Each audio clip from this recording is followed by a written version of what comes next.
Delhi bomb blast ಮೊನ್ನೆ ಸೋಮವಾರ ಕೆಂಪುಕೋಟೆಯ ಹೊರಗಡೆ 3 minutes ಅವೇ ಚಾಂದನಿ ಚೌಕ್ ಹತ್ರ ಭೀಕರ ಬಾಂಬ್ ಬ್ಲಾಸ್ಟ್ ಆಯಿತು. ಮೃತರ ಸಂಖ್ಯೆ 15ಕ್ಕೇರಿದೆ. ಪಾಕಿಸ್ತಾನ ಕ್ಲೇಮ್ ಮಾಡ್ಕೊತಾ ಇದೆ ಇದನ್ನು.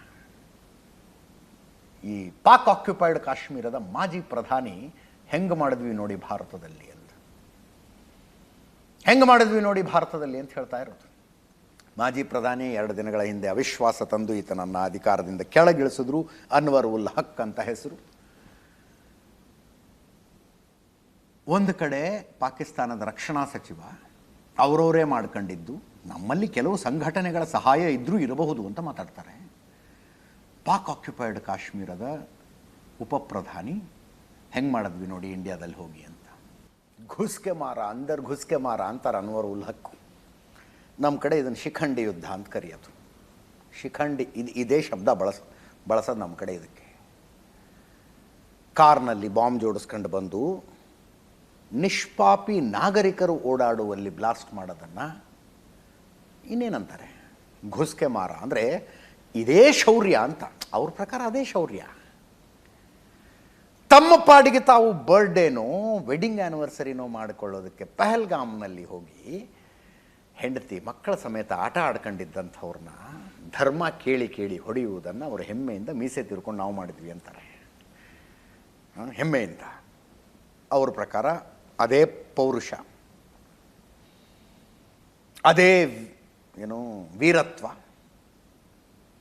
ನಮ್ಮ ಪ್ರಕಾರ ಅದಲ್ಲ, ಶಿಖಂಡಿ ಯುದ್ಧ ಅಂತ.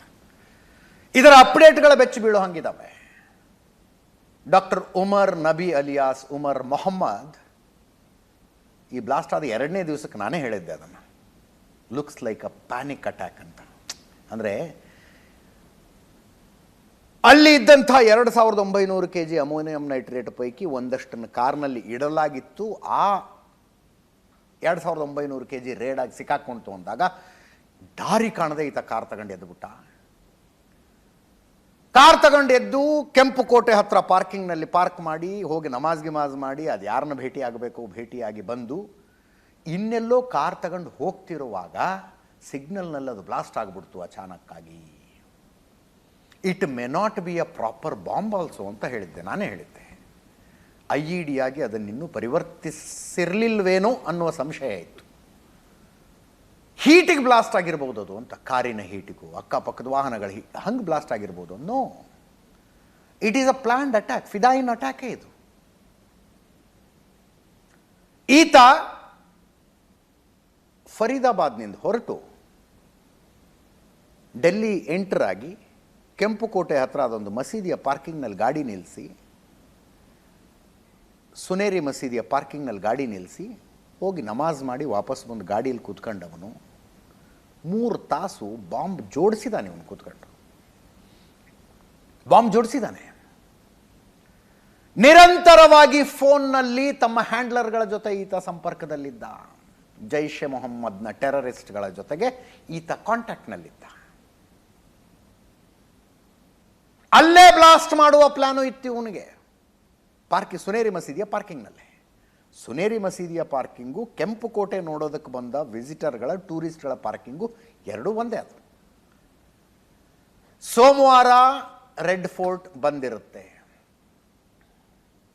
ಪ್ರವಾಸಿಗರಿಗೆ ಕ್ಲೋಸ್ ಇರ್ತದೆ. ಹೀಗಾಗಿ ಪ್ರವಾಸಿಗರ ಸಂಖ್ಯೆ ಕಡಿಮೆ ಇತ್ತು. ಆಬ್ವಿಯಸ್ಲಿ ಕಾರ್ಗಳ ಸಂಖ್ಯೆ ಕೂಡ ಕಡಿಮೆ ಇದ್ದು, ಜನ ಓಡಾಡ್ತಿರ್ಲಿಲ್ಲ ಅಲ್ಲಿ. ಯಾರೂ ಓಡಾಡದೇ ಇರುವಲ್ಲಿ ಬ್ಲಾಸ್ಟ್ ಮಾಡಿ ಏನು ಪ್ರಯೋಜನ ಅಂತ ಯೋಚನೆ ಮಾಡ್ದ ಡಾಕ್ಟ್ರು. ಯಾರೂ ಓಡಾಡದೇ ಇರಲ್ಲ ಬ್ಲಾಸ್ಟ್ ಮಾಡಿ ಏನು ಪ್ರಯೋಜನ, ಕಡಿಮೆ ಜನ ಸತ್ರೆ ಹುತಾತ್ಮನಾಗಿದ್ದು ವೇಸ್ಟ್ ಆಗಿಬಿಡುತ್ತೆ ಅಂತ ಬಾಂಬ್ ರೆಡಿ ಮಾಡಿ ಗಾಡೀಲಿ ಕೂತ್ಕೊಂಡು ತಗೊಂಡು ಹೊರಟ. ಎಷ್ಟು 6:48 ಪಾರ್ಕಿಂಗ್ನಿಂದ ಗಾಡಿ ಎತ್ತಿದ್ದಾನೆ. 6:51 ಕರೆಕ್ಟಾಗಿ ನೋಡ್ದ, ಸಿಗ್ನಲ್ನಲ್ಲಿ ಫುಲ್ ಟ್ರಾಫಿಕ್ ಇದೆ, ಈಗ ಬ್ಲಾಸ್ಟ್ ಆದರೆ ಹೆಚ್ಚಿನ ಜನ ಸಾಯ್ತಾರೆ ಅಂತ ಖಚಿತಪಡಿಸಿಕೊಂಡ. ಇವನು ಸುತ್ತು ಕಡೆ ನೋಡಿ ಬಟನ್ ಒತ್ತದ, ಬ್ಲಾಸ್ಟ್ ಆಯಿತು. ಹೆಚ್ಚು ಜನರನ್ನು ಕೊಲ್ಲುವ ಉದ್ದೇಶದೊಂದಿಗೆ ನಡೆಸಿದ ಸ್ಫೋಟ ಇದು.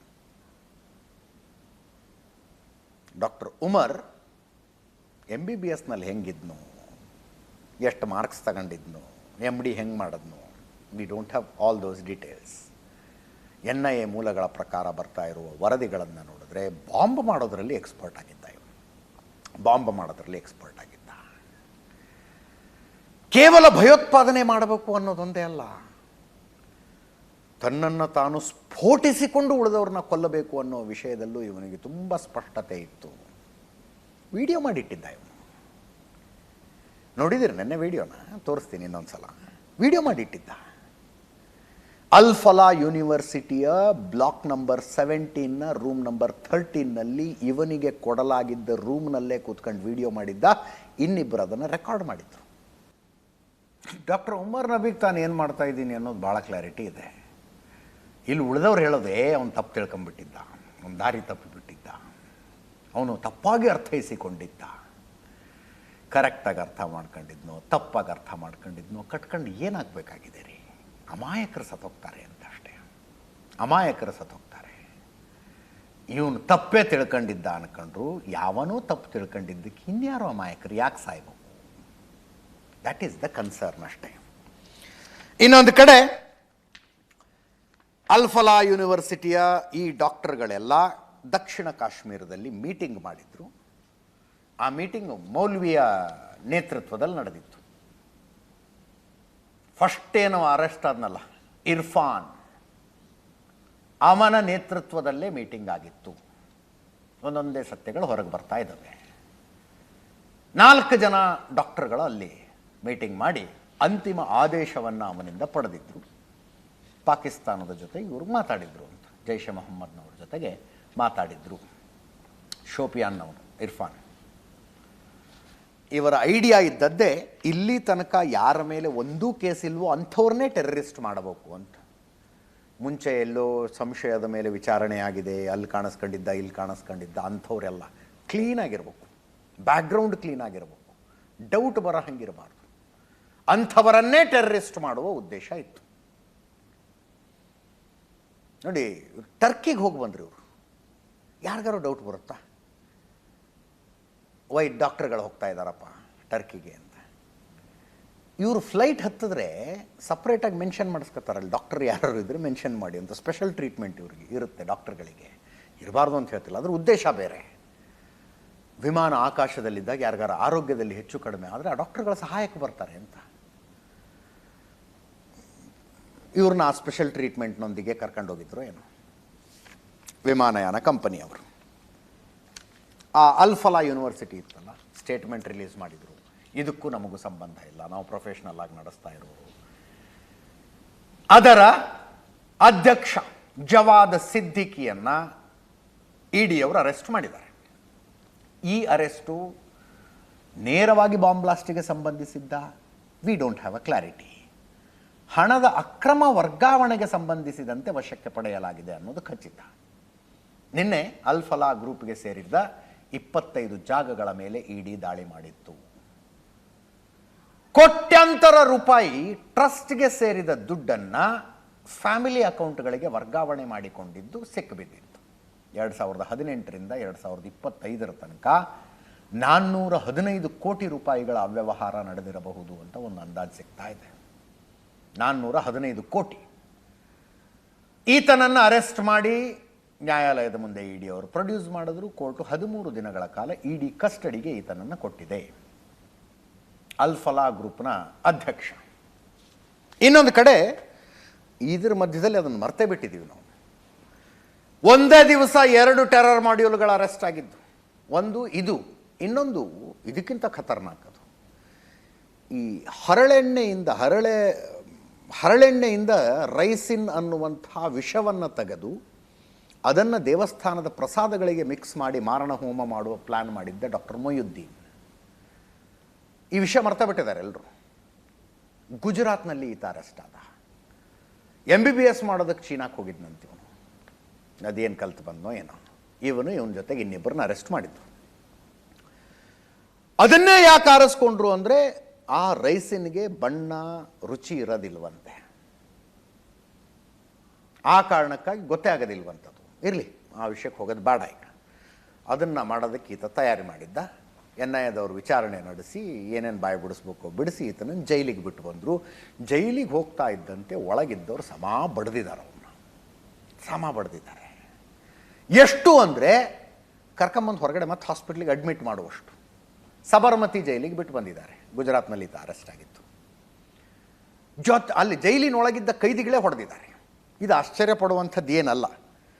ನಾವೇನೋ ಕ್ರಿಮಿನಲ್ಗಳು ಅವರು ಇವರು ಅಂದ್ಕೊಂಡ್ರು ಅಲ್ಲೊಂದು ವಿಚಿತ್ರ ಮೆಂಟ್ಯಾಲಿಟಿ ಇರುತ್ತೆ. ಈ ಭಯೋತ್ಪಾದಕರನ್ನು ಸಹಿಸ್ಕೊಳ್ಳೋದಿಲ್ಲ ಒಳಗಡೆ ಇರುವ ಕೈದಿಗಳು. ಜೈಲಿನೊಳಗೆ ಇವ್ರಿಗೆ ಸೆಕ್ಯೂರಿಟಿ ಕೊಡೋದೇ ಜೈಲಿನ ಅಧಿಕಾರಿಗಳಿಗೆ ಒಂದು ಚಾಲೆಂಜ್. ಇವ್ರನ್ನ ಪ್ರತ್ಯೇಕವಾಗಿ ಇಟ್ಟುಬಿಡ್ತಾರೆ, ಸಪ್ರೇಟಾಗಿ ಇಟ್ಟುಬಿಡ್ತಾರೆ, ಉಳಿದವ್ರು ಹೊಡಿತಾರೆ ಅಂತ. ಅದೇ ಕಾರಣ ಜೈಲಿನೊಳಗೆ ಹೆಂಗೆ ಸಿಂಡಿಕೇಟ್ಗಳು ತಯಾರಾಗ್ತವೆ ಅಂದರೆ, ಬೇರೆ ಬೇರೆ ಮಾಡ್ಯೂಲು ಬೇರೆ ಬೇರೆ ಸಂಘಟನೆಗಳವ್ರನ್ನ ಅರೆಸ್ಟ್ ಮಾಡಿರ್ತಾರಲ್ಲ, ಎಲ್ಲರನ್ನೂ ಕರ್ಕೊಂಬಂದು ಒಂದು ಬ್ಯಾರಕ್ ಒಳಗೆ ಹಾಕ್ಬಿಡ್ತಾರೆ ಜೈಲಲ್ಲಿ. ಅಲ್ಲಿ ಇವ್ರದ್ದು ಬೇರೆದೇ ಸಂಸ್ಥಾನ ಆಗ್ಬಿಡುತ್ತದು. ಬ್ಯಾರಕ್ಕಿಗೆ ಹಸಿರು ಬಣ್ಣ ಬಡ್ಕೊಳ್ಳೋದೇನು, ಅಡುಗೆ ಮಾಡ್ಕೊಳ್ಳೋದೇನು, ನಮಾಜ್ ಟೈಮಿಗೆ ನಮಾಜ್ಗಳು, ಧರ್ಮ ಬೋಧನೆಗಳು, ಅದು ಬೇರೆಯೇ ವ್ಯವಸ್ಥೆ ಆಗ್ಬಿಡುತ್ತಲ್ಲಿ ಇವರಿಗೆ ಸೆಕ್ಯೂರಿಟಿ ಕೊಡೋದಕ್ಕೆ. ಒಂದು ಜೈಲಿನೊಳಗೆ ನಾನು ಸಾಮಾನ್ಯವಾಗಿ ಕ್ರೈಮ್ ರಿಪೋರ್ಟಿಂಗ್ ಅನುಭವದಲ್ಲಿ ನೋಡಿದಂಗೆ ಟೆರ್ರಿಸ್ಟ್ಗಳನ್ನು ಹೊಡಿತಾರೆ. ಇನ್ನೊಂದು ರೇಪ್ ಮಾಡಿದವ್ರನ್ನ, ಸ್ಪೆಷಲಿ ಮಕ್ಕಳ ಮೇಲೆ ರೇಪ್ ಮಾಡಿ ಏನು ಒಳಗೆ ಹೋಗ್ತಾರಲ್ಲ ಅವ್ರನ್ನೂ ಬಡಿತಾರೆ, ಒಳಗೆ ಬಡಿತಾರಲ್ಲಿ. ಹಿಂಗೆ ಹೊಡೆದಿದ್ದಾರೆ. ಇವನನ್ನು ಹಾಸ್ಪಿಟ್ಲಿಗೆ ಅಡ್ಮಿಟ್ ಮಾಡಿದ್ದಾರೆ. ಜೈಲರ್ ಬಂದು ಏನಾದರೂ ಮೊಯುದ್ದೀನನ್ನು ಸೇವ್ ಮಾಡದೆ ಹೋಗಿದ್ರೆ ಹೆಣನೇ ಬೀಳ್ತಿತ್ತಂತೆ ಒಂದು. ಅಷ್ಟರ ಮಟ್ಟಿಗೆ ಸಿಟ್ಟಿಗೆದ್ದು ಹೊಡೆದಿದ್ದಾರೆ.